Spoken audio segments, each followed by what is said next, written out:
come Monday, likely the next president of Mexico is a guy that everybody's going to call AMLO.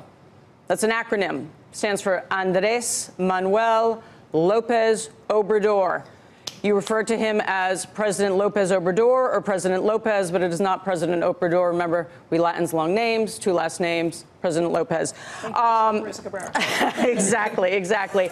And he's gonna wipe the floor of the two other traditional parties. Take a look at the most recent poll numbers, but there are some that show him even further in advance. So again, seeing in Mexico what we've seen around the world, traditional parties getting completely hammered and instead upstarts starting. Do we have those numbers? Do we have that wall element? No. Believe me, he's going to wipe the floor at this point, and it's possible he's actually going to command the entire Congress as well.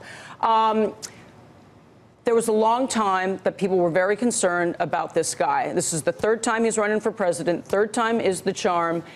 He has long been considered a full-on Chavez autocrat. However, for this election, he has softened his leftist rhetoric. He has moved more to the center on a couple of items. He's run very much on an anti-corruption campaign instead, and also on more social spending. The big question is, what does he mean for NAFTA? There was a time when more globalist members of the administration would whisper in reporters' ears that we need to get NAFTA done before this guy becomes president of Mexico.